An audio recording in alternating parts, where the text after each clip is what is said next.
Benvidos a Santiago Sí.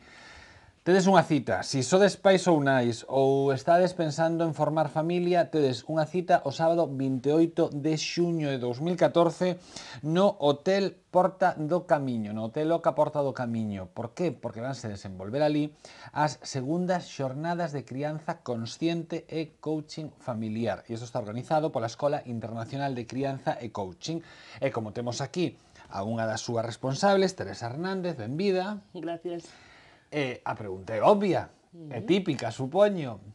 Crianza consciente. Ata de agora que nos criaban de calquera xeito.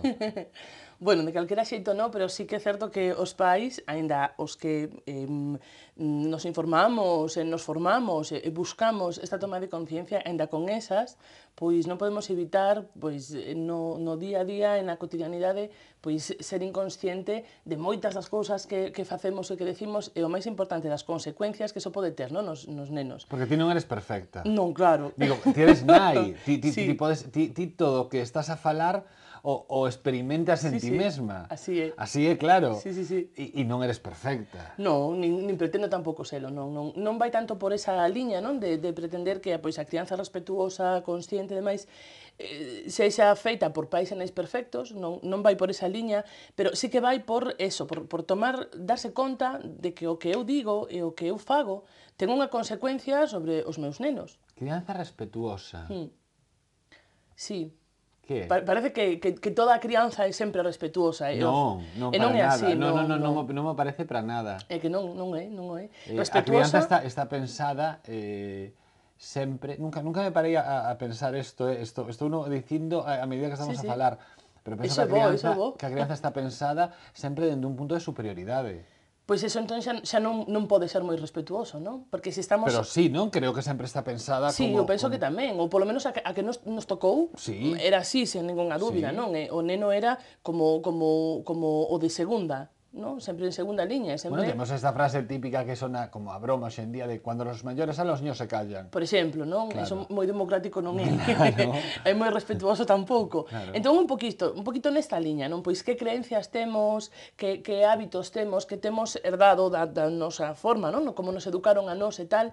Entón, hai moitísimas familias que cada día máis nos estamos replantexando isto, non? O que eu recibín ou como a mí me educaron en según que hábitos, creencias ou valores, pois igual non é no que eu quero criar. Pois non é o máis respetuoso, non é, por tanto, o que máis axuda os nenos, non, a desenvolverse pois hacia unha cousa que é moi sinxela e que é o que todos queremos, que é ser felices. E ao final o que queremos é que os nenos sexan felices agora de nenos, que para min é unha máxima e o máis importante, non? Todos os nenos deberían ser absolutamente felices. Pero ti crees que... que nos vamos a meter en un terreno complicado, Veña, vamos. Ti crees que realmente, aínda que todos o digan, non? Aínda que no fondo sí que o pensen, o que desexaban, eu vou dicir o que desexaban, o mellor hoxe en día está empezando a cambiar isto, o que desexaban os pais era que os seus fillos foran felices por riba de que triunfasen. Claro, o que significa felicidade para cada un... É que había máis como unha sensación de triunfo, de De que tiñas superioridade, que conseguir cousas na vida, sí. máis que de felicidade, que a felicidade ao final... Isto tamén sona un pouco a pensamento hippie e me he fumado algo, non? Pero claro, felicidade non necesitas máis que a ti mesmo.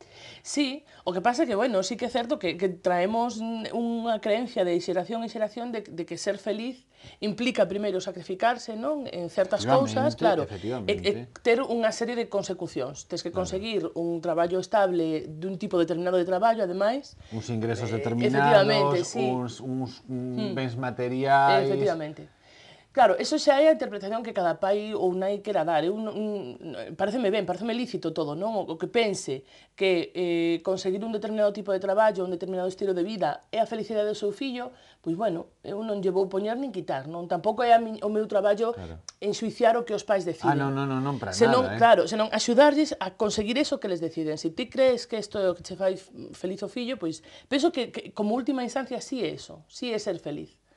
Que logo ese sexa o camiño, claro, xa digo, cada pai e cada nai ten que... E falaba de maiorías pasadas, non na actualidade. Eu penso que eso se está replantexando un poquinho, que os pais o que queremos agora é eso, que os nenos non teñan unha infancia que vai acumulando traumas, que vai condicionar logo a vida de adulto e, por tanto, non vai ser unha persona feliz, non? Unha persona que logo vai ter problemas de relación, problemas internos, non? Consigo mesmo, ou problemas co que sexa, coa parella, cos fillos, co traballo, co xefe, cos empleados. Un pouco penso que iso que queremos evitar, E que non? curioso que así como sí que entrou moi rápido na sociedade, todos fomos moi conscientes, non? Destes pensamentos freudianos de los traumas de la infancia, todos, pois eso, respetamos, unha vez que os estudiosos o fixeron público, non? Que a infancia nos marca e tal, ninguén era responsable, eses traumas se collían porque sí. Bueno, eu teño unha idea clarísima que os pais somos onde os nenos se ven reflexados. Eu teño clarísimo.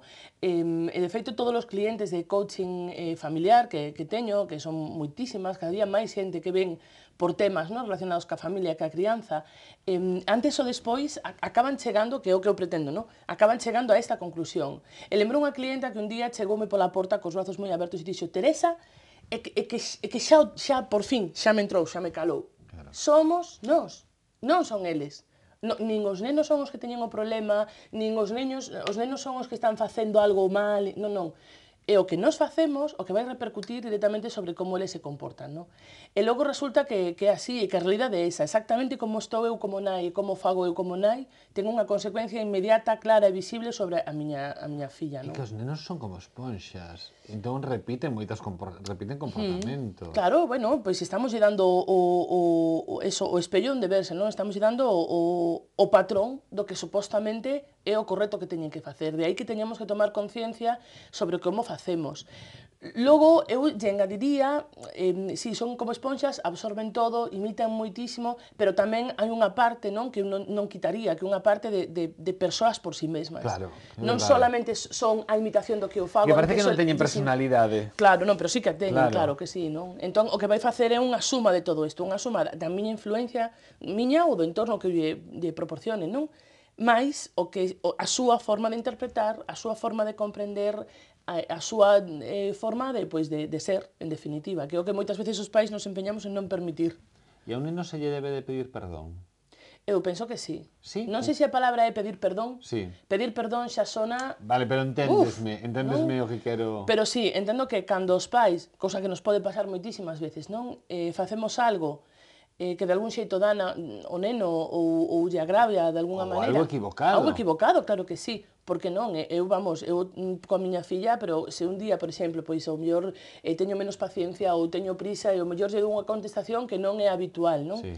En canto tomo conciencia delo, pois enseguida lle digo: oye, cariño, pois mamá, pois ao mellor eso, pois enfadouse un pouco, que sexa así, pois eso, ti sabes que non está ben, perdóame, tal, non, discúlpame. Intento non, pedir perdón non me gusta moito, pero bueno, intento buscar o xeito. Porque sóname a unha condescendencia que non me gusta, sóname a unha culpabilización que tampouco penso que vai por aí a cousa. Pero nin ao revés, non, que non che gusta a utilización de perdón en xeral. Do que é a palabra, de pedir perdón, ou ese concepto dun neno de 2 anos me dicindo te perdono, e que pareceme unha cousa así que, non sei. Penso que hai outras formas de decir lo mesmo, que equivoqueime nesto, tomo conciencia e discúlpame, que o de te pido perdón, e cando a miña filla é ao revés, non me di a mi mamá, te voy a pedir perdón. Sabes, é que me sona tan... Eu aquí arriba así, perdono, cha vida e tal. Bueno, pero é algo que se traballaba moito, esa superioridade, insisto, esa distancia incluso. Os pais, ainda que se equivocaran, eran os pais, había que imprimir respeto, non? Isto de que se... Penso que o respeto malentendido. Eu penso que tamén. Como cambiou o concepto de respeto nas relacións pais e fillos? Eu penso que moitísimo, porque realmente o respeto non ten que ser, nin pasa, nin ten nada que ver de xeito con impoñerse, con estar por enriba, con ter que reprimir o que o neno pensa ou sinte nun momento determinado. Por exemplo, o caso que poñemos, se eu me enfado, ese neno vai sentir unha serie de cousas, e se eu me manteño como eu sou superior a ti, podo me enfadar, ti aguantas, o único que estou a facer é reprimir o que o neno nese momento sinte, pero en ningún caso ensinarlle o concepto de respeto, que é outra cousa totalmente distinta. Eu penso que cambiou moitísimo, cambiou de nós os pais, os educadores, as escolas, todo, non? Os nenos, e tamén de eles hacia nós, cambiou nos dos sentidos. Ahora penso que que a comunicación, o respeto gánase a través da comunicación, a través de darlle a palabra ao neno tamén, que poda falar, que poda expresarse, que poda pedir, que teña dereito ao ter, non solamente ao ter os pais, non tamén o fillo, ao ter o que lle pareza ben e tal. Ter a marxe de ver para que fai o neno as cousas que fai, e non rapidamente ir a castigar, a reñir e tal, non? Onte, por exemplo, falei desto cunha amiga porque estábamos nunha zapatería, non? E, bueno, comprei unhas sandalias a nene e logo, pois eu estaba mirando para mí. E nun momento a vexo ali descalzándose no chan e tal, descalzándose, collendo os zapatos, tal. E o primeiro impacto, claro, é dicir, deixas os zapatos aí, ponte os teus zapatos, non sei, pero quedeime así 3 segundos para dixi, esta para que se estará descalzando, sacando todos os zapatos de maior, de muller, poñéndolos polo chan, e esperei un segundo e que estaba a facer? Pois estaba a facer exactamente o mesmo que eu. Descalzarse e probarse calzado. O seu xeito, con 2 anos e medio que ten, a súa maneira, non? Pero posiblemente... Que era algo polo que, se non te paras a pensar, polo que se lle berraría, sí, non? Pois deixa eso... non tería que berrar. O mellor, o máximo que podías facer é explicarlle, mira, que estás desenvolvendo todo isto, e o señor despois ten, o a señora ten que colocalo todo, pero non... Que hace? Recoge... Aí está, non? Que o que la lei del grito. Aí está. Mira o que está facendo, mira que está montando, porque a que me... Non. Entón, parámonos, estaba con unha amiga e tal, e dixemos, vamos a ver e tal. Mentres, obviamente, non fixera nada que causase un dano na tenda, non? Pero non é o caso. Simplemente estaba, pois, bueno, revolucionando un pouco, pero non facendo ningún tipo de daño e tal. Entón, a deixamos, e logo que fixemos é explicarlle, mira que ben, puxose a bota ela sola con 2 anos e medio, para min foi unha cousa de aplaudir, incluso. E logo lle explicamos, bueno, pero collemos un por un, se te queres probar algo, pareceme moi ben, pero vamos a collelo uno por un, collemos un e logo deixamos o outro, que moitas veces é un recurso sensilísimo. Si, paciencia é unha cousa, que darlle unha alternativa ao neno. En vez de isto non, decirlle o que sí, vale, veña, queres coller un zapato e probalo, veña, pero vamos collelo un por un, non? Por exemplo, pois é unha conducta alternativa. Pero tamén é paciencia, insisto. Sí, claro. Tomarse esos 5 minutos, e total, ao final vas perder os 5 minutos pegando gritos, pois en vez de pegar os berros, perdo os 5 minutos, ou emprega os 5 minutos en... A que é moi interesante escoitar a Teresa, moi interesante. Pois isto realmente, que estábamos aquí falando do divino e do humano, realmente era para falar das segundas xornadas de coaching consciente e coaching familiar que se van desenvolver o sábado 28 de xuño a partir das 10 da mañá no Hotel Oca Puerta del Camino. As 10 da mañá, acto de inauguración. Vamos a empezar a mirar o programa. Primeiro, pódense apuntar nestas xornadas tanto familias como profesionais. Poden ser individuais ou en parellas. Podes dicir os prezos? Sí, podes dicir os precios, ti dios que logo xa engado. Vale, pois mira, individuais 30 euros, parellas 50 euros. Está moi ben. Está moi ben porque é todo día, porque hai talleres para nenos, hai sala de xogos... Sí, isto íbamos a mirar agora o programa. E logo tamén que a xente sepa pois que hai moitísimos descuentos, non? Hai descuentos por ser desempregado, hai descuentos por todas as entidades que colaboran como son Trasnos, como é Lusco Fusco, como son os nosos propios clientes e demais. Estamos a facer un montón de sorteos por Facebook de inscripcións gratuitas, de outras cousas, non? De entidades que colaboran, como por exemplo tamén o camping de Ribeira, que vai facer un sorteo de fins de semana ali para as familias. Bueno, quero decir, sobre todo porque hai 2 charlas de Carlos González. Claro, que para a xente que non sabemos desto, pois Carlos González non nos suena moito, pero polo visto neste tema es la repera. Es, dou fe. Non, é unha cousa como tremenda. Contanos, así... Pois Carlos González é un médico pediatra que é unha das persoas que máis defende todo o que ten que ver coa crianza respetuosa, crianza con apego, tamén moitísimo a lactancia, é dicir, é unha persoa pois moi involucrada no tema da crianza. A mí o que máis me gusta de Carlos é que simplifica tanto, é dicir, os pais que nos complicamos, que temos tantos problemas, que se a comida, que se o sono, que se as rabietas, que se non sei que, el ten a capacidade, aparte de ser unha persoa sinxela, accesible, cunha forma de contalo que ten, para min, un sentido pois de humor interesante, o que fai é iso, é convertir toda esa cosa tan complicadísima nunha cosa moito máis sinxela, e que realmente é así, non? Realmente é así. Realmente é convivencia. E convivencia, a ver, dous tipos de conciencia diferentes, non? Porque un rapaz pequeno non ten ni a experiencia ni a conciencia que tes ti con X anos, pero é convivencia, aprender a convivir los dous e a respetarse. Non que o neno teña que adaptarse a ese mundo que xa é suficientemente grande para él, non? Eu penso que sí, que ten que ser, máis ben que nós nos adaptemos o que é un neno e que gracias a esa adaptación, a esa empatía, o neno que efectivamente non ten nin a nosa experiencia de vida, pero ten moita máis creatividade, moita máis apertura de miras, moita máis posibilidade, non, na súa cabeza, pois que permitamos que todo iso tamén conflúa con nós, non todo é a experiencia, entón como eu xa sei, vouche dicir o teu camiño, senón deixar que os nenos pois vayan dando os seus pasos pouco a pouco, non? Facemos un pequeno parón nesta conversa con Teresa Hernández da Escola Internacional de Crianza e Coaching e despois imos analizar con ela un a un todos os puntos destas xornadas de crianza consciente e coaching familiar que se desenvolverán no Hotel Porta do Camiño o sábado 28 de xuño. Libraría Couceiro, no corazón de Compostela. 5 plantas cunha ampla oferta para todo tipo de públicos.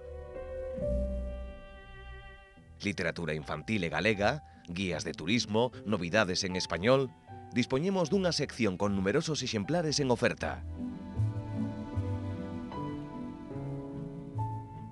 Na Praza de Cervantes, Libraría Couceiro. E hoxe na Libraría Couceiro, entre outras cousas, estamos monárquicos. Monárquicos. Monárquicos un pouquiño, a ver, como se chama este libro? Bueno, pois entón empezamos polo infantil, sí, señor. Mira, ao revés. A cociñeira do rei. A cociñeira do rei é un conto de Oco Editora De Soledad Felloza. con ilustracións de Sandra de la Prada. Bueno, fala dunha rapaza que lle vai presentar un plato de cociña ao rei. Pero o rei, en principio, non quería unha cociñeira, quería un cociñeiro. Pero ao final, claro, ao final isto non é cuestión de sexos, isto é cuestión de facer, como todo na vida. Entón, dá igual que sexa un cociñeiro que sexa unha cociñeira, co cal ela, a rapaza, acabase convertindo na cociñeira do rei, de Soledad Felloza e Sandra de la Prada, editado por Oco. Narrativa, Miguel Anxo Fernández, O espido de Gina, en Galaxia. Ele é un autor que das últimas obras, bueno, ele é crítico de cine, notase moito na súa obra o tipo de narrativa que fai. Por exemplo, ten unha colección de novela negra dun personaxe onde xa ten 4 ou 5, Fran Soutelo, 4 ou 5 aventuras, e ora saca un libro, pois, tamén moi ben ceñado co mundo do cine, nunha época moi concreta, que foi nos finais do franquismo, coa apertura, cos cines... Bueno, finais eran os anos 60. Bueno, finais, sí, bueno, sí. Sí, ainda que van casi... De 40 anos, 60, claro. Os 60 son os finais. Sí. Entón, pois, bueno, pois fai un repaso de como era a vida e como era a xente que asistía aos cines, como era o ir ao cine, as películas que se veían daquela... O que te iba a dicir era eso, que Miguel Anxo Fernández aparca a Fran Soutelo, a súa parte máis de novela negra, e neste O espido de Gina o que fai é un retrato, non, de xente que vive nun lugar ficticio que se chama Valdesantos, e ali ven Atilano, Don Nemesio, Manfredo, Balboa, Lambón, Maribí, e un taberneiro que se chama Dous Reais, e todo dá a volta a partir da proxección no cine dunha película de Gina Lollobrigida que se chamaba Espida frente ao mundo, que claro, con ese título xa daquelas, ademais... Bueno, tiña que ser... E o que di é que o narrador, como dicía Pablo, é crítico de cine, Miguel Anxo Fernández, utiliza unha voz en off, non? E el pon o exemplo como a de Fernando Fernán Gómez, por exemplo, en Bienvenido Mr. Marshall. É unha novela reflexo dunha época, pero tamén con moito humor. Pois eso, en Editorial Galaxia, Miguel Anxo Fernández, O espido de Gina. E para rematar, un libro homenaxe a Benedito, un dos grandes da música galega de protesta na súa época, Voces Ceibes, e que nesta semana están o día 26, se non me equivoco, de facerlle unha homenaxe non sei se é no Salón Teatro ou no Teatro Principal, en Compostela, aquí en Santiago. E que este é un libro de colaboracións, como xa dixen, homenaxe a él. Benedicto é unha edición ao cuidado de Ricardo Gurriarán, editada pola Fundación desde marzo, e como dicía Pablo, é un libro homenaxe onde diferentes persoeiros que van dende Suso de Toro a Xerardo Estévez, a Emilio Pérez Touriño, escriben sobre a figura deste home. Está cheo de fotografías, unha curiosa, por exemplo, onde se ve a Benedicto con Víctor e Ana, por exemplo, con Víctor Manuel e Ana Belén, ben acompañado dun CD. Fala tamén da súa vinculación con Portugal, os seus amigos portugueses. Un montón deles, de feito na homenaxe participan, non sei se 6 ou 7 cantautores portugueses. E o final, por exemplo, está moi ben porque ven unha parte que chama Os artistas amigos de Compostela e o que mostra son diferentes obras de diferentes autores vencellados a Santiago, como homenaxe a Benedicto. Por exemplo, Asallo para Benedicto de Quintana Martelo. Aquí había outro de Xavier Otero, de Xulio Maside. Hai unha serie de pezas de Loquis, de Xurxo Fernández, unha serie de pezas que completan este libro, que é unha homenaxe a Benedicto, editado pola Fundación 10 de Marzo. Variado tamén. Variado, como sempre. Quizás desta semana nos falta un poquinho de poesía, pero bueno. Pero temos o punto monárquico. Temos o punto monárquico con esta A cociñeira do rei, de Oco Editora, Soledad Felloza e Sandra de la Prada. Temos Benedicto, un libro homenaxe polo mar da liberdade, edición ao cuidado de Ricardo Gurriarán, da Fundación de Marzo, e Miguel Anxo Fernández, que fai destas novelas costumbristas con humor nun tempo moi determinado, que son os anos 60, e a chegada aos cines dunha peli de Gina Lollobrigida cun título tan pecador como era Espida frente ao mundo, creo que se chamaba, Espida fronte ao mundo. Xa os teño aquí para ir lendo, se queres. Para ir lendo ata a vindeira semana. Bueno, es complejo contar una verdad histórica, porque siempre hay, obviamente, en cualquier conflicto hay una versión y otra según los contendientes. Pero a eso se suma que cada generación reescribe la historia. Es decir, los historiadores le corrigen la plana a sus maestros y escriben su propia historia, y luego sus discípulos le corregirán la historia. De manera que podemos decir que la historia es un género un tanto proteico, que por una parte usa el método científico, pero por otra parte es un arte. ¿Y dónde está la verdad? Pues como es natural, la verdad está un poco en todas partes sin ninguna. Yo tengo claro que no hay que darle al lector una historia académica preñada de fechas, de datos, porque sencillamente la historia académica se escribe para otros académicos. Entonces obviamente yo me baso en historia académica, pero también me baso en fotografía, me baso en relatos de la guerra, en cartas, en correspondencia, etc., ¿no? Y de todo eso yo saco la historia, no de los que producen la historia, sino la de los que la padecen, que me interesa mucho más, ¿no? Y bueno, ese es el tipo de libro que yo hago, sobre todo, de divulgación, evidentemente. Intento ser riguroso, pero por otra parte intento no dar el coñazo ni el peñazo al lector, ¿no?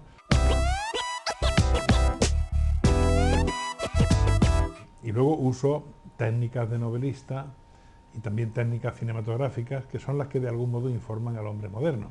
Es decir, si hay, como hemos visto en el cine, cuando hay una escena de acción, después sigue una escena de reflexión, para que vaya viendo esa ambivalencia. Yo eso lo aplico también en los libros, capítulos cortos y procurando no aburrir nunca al lector, pero al mismo tiempo que el lector, cuando cierre el libro, se haya enterado de lo que pasó allí y además se haya enterado de historias particulares de personas que estuvieron implicadas en eso.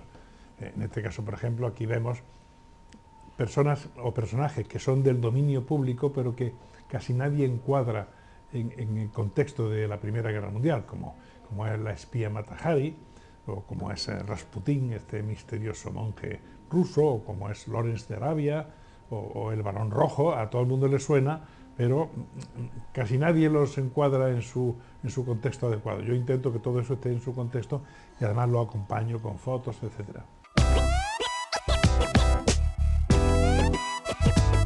Yo creo que en cuanto a sufrimiento, padecimiento del soldado en el frente, la primera fue incluso peor que la segunda. En la segunda, por ejemplo, ya no se usaron gases, porque había sido tan terrible la experiencia de la primera que estaban escarmentados, todos fabricaban gases, como siguen fabricando, pero ya gases asfixiantes solo se utilizan ya en guerras de pueblos subdesarrollados, como Siria, por ejemplo, actualmente, ¿no? No, Yo diría, hombre, la segunda fue más mortífera y tuvo ya digamos, el valor añadido de ser una guerra también, es decir, el holocausto, hay aspectos. Hay también un holocausto en la primera, conste. Lo que pasa es que es desconocido, ¿no? Que es el exterminio de la comunidad armenia por los turcos, eso fue también un holocausto, con 3 millones de víctimas, pero lo fue, ¿no? Igualmente, ¿no? Pero en cualquier caso, yo diría que la segunda es consecuencia de la primera, pero también continuación de la primera. Globalmente considerado, podemos decir que Europa se ha suicidado en el siglo XX por medio de 2 guerras mundiales. Al principio del siglo XX Europa era el continente dominante del mundo, con todas sus colonias, otra mentalidad quizá, y ahora, al principio del siglo XXI, Europa más bien es un continente en decadencia y que se ve asaltado por la pujanza industrial y comercial de lo que antes fueron quizás sus colonias o países sometidos, como por ejemplo China, que se está quedando con África, la India, que es una potencia emergente, Brasil, que se va a quedar con el cono sur de América. Bueno, ese es el sentido de la historia.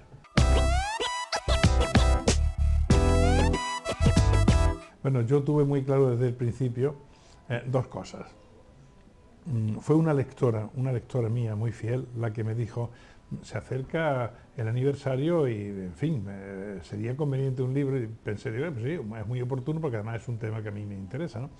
Entonces, yo planteé a la editorial, en el aniversario, en el primer centenario del estallido de la Primera Guerra Mundial, van a salir muchos libros sobre la guerra. Yo quiero hacer un libro distinto. Yo quiero hacer un libro dedicado al gran público, para que el gran público se entere de lo que fue el conflicto y que al mismo tiempo sea una lectura placentera, que no aburra. Y para eso también necesito que vaya refrendado con muchas ilustraciones, porque yo colecciono postales de las 2 guerras mundiales y de postales de propaganda y de la guerra española. Así que tengo una buena colección y la quería aprovechar, que son estas postales que vemos aquí al principio, los cuadernillos de color.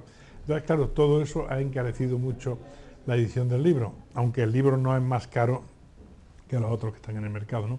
Pero yo creo que es importante que un libro que ya de hechos que han ocurrido en la era de la fotografía esté bien ilustrado, con fotografías que no son nunca un adorno, ya lo habrá observado, sino que las fotografías aportan algo también al libro. Hay que tener en cuenta, yo me impliqué mucho, porque después de que pasara mi novela por dos guionistas, finalmente decidimos, Michael Radford no estaba contento con ninguno de ellos, y decidió venirse. Yo entonces estaba en diálisis, no podía ir a Londres, pero él sí podía venir a Sevilla, donde yo vivía. Así que él decidió venirse 3 meses para que hiciésemos el guión mancomunadamente. En realidad lo hicimos en 15 días, o sea que fue rapidísimo, ¿no?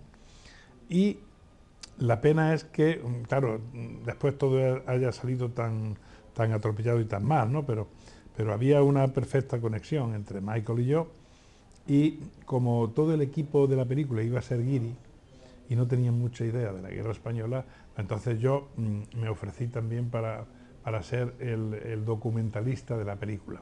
Así que en cuestión de uniformes, de armas, todo eso, armas todas originarias y usadas en la guerra, todo eso, en fin, yo me lo tomé como muy a pecho y por eso es una película tan realista y tan bien documentada, ¿no?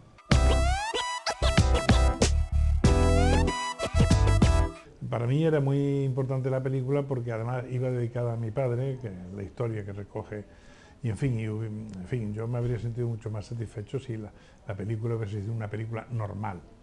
Pero bueno, acepto y la acato tal como es, y a mí personalmente me gusta y me parece buena, ¿no? Claro, también por mi implicación en ella. Hoxe en Santiago sí contamos ca presenza de Teresa Hernández, Teresa Hernández Armentia, que é moi bonito tamén sí, o segundo apelido. É unha das responsables das segundas xornadas de crianza consciente e coaching familiar que se van desenvolver o sábado 28 de xuño de 2014, claro, no Hotel Oca Porta do Camiño. E estábamos falando de Carlos González, que é un pediatra que é no seu é do mellorciño que hai nesta crianza consciente, non? E que dicías ti que simplificaba moito todo e que será pois como un dos pratos estrelas destas xornadas. Comenzan ás 10 da mañán as xornadas. Sí. Repetimos, 30 euros, están dirixidas a persoas individuais, a familias e a profesionais.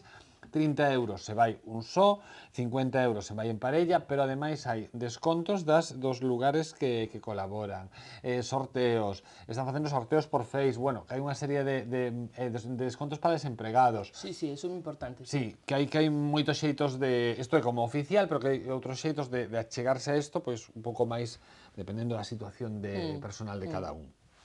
De da mañá, acto inaugural. Acto inaugural, contigo, no, que comigo... E xa empezas a falar. Eu xa empezo a falar, estarán tamén presente Amparo González, que é a subdirectora xeral de Familia da Xunta de Galicia, e contamos con representación tamén do Concello de Santiago. Entón, pois, haberá unha pequena charla introductoria, bueno, no noso estilo, un estilo que vai ser toda a xornada que, pois, participativo, non, e ameno. Non hai ti soltando speech e a xente mirando para ti. Non, espero que non. Espero que non. Sempre hai pois algo de interactividade coa xente porque, bueno, un pouco isto, é construir entre todos, non? Mais que checar nós os expertos, sí. Entón, e que tamén ten moi pouco de coherencia, perdona que che diga, porque claro, os estades falando de crianza consciente, de respeto, de colaboración, de interactuación co rapaz. E cando pon la teoría en riba da mesa non queres unha... A ver, tampouco se trata de que estén aí pisándote, pero que haya un pouco de fluidez, non que cheguen os gurús. Sí, claro, non. Os gurús da crianza. Efectivamente, non. Ui. Non en eso. Aparte, pensa que tamén estamos a falar de coaching. Entón, se o coaching é algo, é precisamente non decirlle a xente o que ten que facer, senón ayudarlle a xente pois, a sacar os seus recursos e as súas propias posibilidades. Entón, isto que pensamos facer toda a xornada. Eu, se teño algo claro, que a xente que veña vai marchar para casa, pero con 100% seguridade, con ferramentas e con recursos ou con un clic ou con un pensamento, con unha reflexión, é dicir, algo que lle vai cambiar, se a persoa quere, claro, que lle vai cambiar a súa vida cotidiana e familiar para mellor, por suposto. Isto teño, pero clarísimo. Entón, é unha boa inversión sempre. Entón, aquí temos primeiro o acto inaugural, onde falarás ti, coa colaboración, e ás 11 xa chega Carlos González. Sí, Carlos González, que vai facer unha primeira charla pola mañán, onde vamos falar principalmente un pouco do que ten que ver coas nais e coas pais e coa súa realidade, porque sempre nos focalizamos moito nos nenos, na rabieta, na comida, no dormir, etc. Pero é que os pais tamén temos as nosas... tamén somos persoas, tamén temos... Bueno, é que aquí dice pais e nais de hoxe, Sí. é que, mira, nun programa Innada, falábamos duns concertos, non? Dun festival. E entón dicían que querían un festival de música, querían facer un festival de música familiar, non? Claro, cando pensamos en un festival de música familiar, pensamos en algo, perdón, viejuno. Pero que as familias de hoxe en día son rapaces de 30 anos que teñen os seus fillos e que pola súa cultura e pola súa educación o que lles gusta é ir ao mellor a un festival e facer acampada, e entón queren levar os seus fillos, o sea, as familias están cambiando. Sí, moitísimo. O ocio das familias está cambiando. Entón, claro, os pais e nais de hoxe non son os pais e nais de hai 20 anos. Non, para nada, non.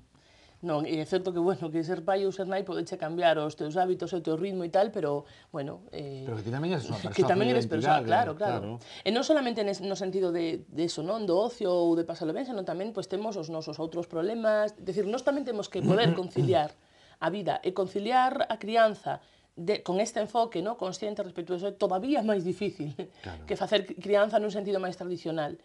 Entón, pois, bueno, eu penso que pode ser unha charla moi interesante, vais a falar, pois, iso, de crianza, pero un pouco máis da perspectiva dos pais e das nais, non? E das súas verdadeiras dificultades e necesidades. Media hora de preguntas. Efectivamente, para nós é fundamental o que dicíamos antes, non? Que non sean soltar os pitches e acabou, senón que realmente os pais teñan esta oportunidade increíble de falar con el. O que calculades é que Carlos González fale unha hora e que haya media hora de interactuación sobre este tema, claro que non se pode... Principalmente, sí. É que sexa un aproveitamento de que como está esta figura, se empecen a preguntar cousas, sabes, soltas... Claro, bueno, como vai haber outra charla pola tarde, non? Mais enfocada ao tema dos nenos directamente, pois tamén a xente o que non lle dera tempo ou que teña unha pregunta que non encaixe co tema pode facela pola tarde. Bueno, logo a xente pregunta o que lle parece ben. Eu entendo, porque eu a primeira vez que tuve a Carlos González diante lle preguntei todo o que se me ocurriu e ao seguinte tamén. Entón eu comprendo pola súa sensatez e pola súa sabiduría. Ti intentas que pregunten solamente sobre o tema. Eu vou intentar, sí, vou intentar. Ás 12:30 fais unha pausa. Efectivamente. Que dura media oriña, para que a xente tamén interactúe, se coñezan e se conten cousas, non sei. Sí, e porque sabemos tamén que vai haber unha grandísima cola de xente, pois, dende para firmar o libro, o último libro de Carlos González, como para falar con el, que nese sentido teño que dicir que é unha persoa que atende moi ben a xente. Entón necesitades esa media hora para... Sí, tranquilamente, sí. Perdón. A 1 da tarde, en simultáneo, que isto é moi chulo, que se repite tanto a 1 como a 6, tedes 2 talleres e a xente pode elexir ou ben un ou ben outro. Tedes un, As voces meniñas, con Nelly Rey e Isabel Pichel, e tedes outro de Contacto con Susana Simoes. Efectivamente. Son 2 talleres enfocados ao que o traballo da inteligencia emocional, da comunicación, etcétera. Entón, o de As voces meniñas vai ser unha aposta en Estea que, bueno, ninguén se vai quedar como estaba despois desta actuación destas 2 pedazos de coach, compañeiras miñas, que son Isabel e Nelly. E do que van falar é do uso da voz na comunicación, nas relacións, na inteligencia emocional. Non moito máis o son que está saindo da miña voz, senón moito máis. Pensamos que no caso dos nenos, por exemplo, pois mentres non falan, a voz da nai e a interacción coa voz sen ser fala é importantísima, non? Vai ser precisamente a base dunha comunicación posterior. Entón, pois, e aparte xa digo, van ter unha posta en escena que vai ser moi interesante. En simultáneo a que decíamos de contacto, vai ser tamén inteligencia emocional, comunicación, pero neste caso a través do contacto físico, do contacto visual, non? Con moita música, e bueno, con Susana, que tamén é un coach colaboradora da nosa escola. Paramos para comer ás 2 da tarde, paramos hasta as 4:15 e ás 4:15 regresa Carlos González con outra charla, medrando xuntos da infancia e adolescencia con cariño e respeto. Que é posible. Que é posible. Que na adolescencia é complicado, Bueno, vai depender moito de como se traballase na infancia. Se a infancia está unha boa base de cariño e respeto, a adolescencia vai ser unha etapa máis da vida, como hai a etapa das rabietas aos 2 anos, a etapa dos 8 anos, e a etapa dos 35 anos, quero dicir, o éxito ou non da adolescencia, o éxito quero decir que sexa unha etapa máis da vida, bueno, coas súas características, pero non un conflicto permanente, non tal, vai depender moito do que teñamos criado na infancia, claro. 6:45, facemos unha pausa, neste caso de 15 minutos, ata as 6, e volvemos ter 2 talleres. Fillos e fillas con altas capacidades, con Romina Molina, e Tirando do fío, con Laura Reyes de Lusco e Fusco, que volvemos un pouco ao formato da mañán. Alternanse os 2 para que a xente elixa o que lle gusta máis. Sí, neste caso están enfocados os 2 a o que sería o desenvolvemento do talento. No taller de Lusco Fusco vai ser enfocado a, pois digamos, aprender do máis cotiá, das actividades cotiás que facemos cos nenos, pois sacar de aí un aprendizaxe pois lingüístico ou matemático ou que sexa, un taller precioso e super dinámico, super enfocado os nenos, non? E logo estaría a charla de Romina sobre nenos con altas capacidades, que pareceunos que é un tema que, bueno, tamén ten cada vez máis relevancia, que era moi interesante de abordar. Romina ten 3 fillos con altas capacidades, entón, pois, bueno... 3 fillos con altas capacidades. Sí, ten moito que contarnos, moitísimo. Mi madriña. E a 7 da tarde a clausura, non vai ser unha clausura típica, na que vos deades a man ou poñades unhas pastas con café, non. Ides facer unha clausura con Mamá Teatro. Con Mamá Teatro, que é unha proposta da Escola de Crianza e Coaching, e que neste caso contamos con Ursia Gago, que é unha tía excepcional, e que, bueno, non podo dar moitas pistas porque é, digamos, o factor sorpresa da xornada, non? Pero, bueno, vai ser, pois eso, teatro dirixido ás familias, con un toque de interacción, outro toque de humor, outro toque de reflexión. E canto vai durar isto máis ou menos? Nada, vai ser unha cousiña breve, cousiña de sí, 15 minutos, 20, o mellor 20, 20, entre 30 e media hora, entre 20 e media hora. E media sí. hora. Pois xa vedes, unha chea de cousas, Unha chea de cousas, haberá unha sala de xogos tamén, alternativa ás charlas de Carlos González para que os nenos máis pequenos pois podan estar máis entretenidos que escoitando o pediatra. Claro. Vai haber tamén un taller de maquillaxe para os nenos. Quero decir que, bueno, que é unha xornada pensada para a familia ao completo. Os nenos, por suposto, non pagan por entrar. E que, bueno, que vos esperamos a todos porque... Que ata sen ter fillos apetece ir. Home, claro que sí, claro que sí. Teresa, moitísimas grazas, que A vos. salan moi ben e que despois das segundas veñan unhas terceiras e sobre todo que veñan nenos máis felices, que se deixen de arrastrar esos traumas da Efectivamente, infancia. e pais tamén, e pais e nais tamén máis felices A que sí? na súa labor de Que sexamos todos máis paternidade, felices. sí. Que nos marchamos, que non se perdan estas segundas xornadas de crianza consciente e coaching familiar 28 de xuño de 2014 no Hotel Oca Porta do Camiño. Como dicía, marchamos, estamos en Santiago Sí, en Correo Televisión. Sempre yo digo, sexan moi felices.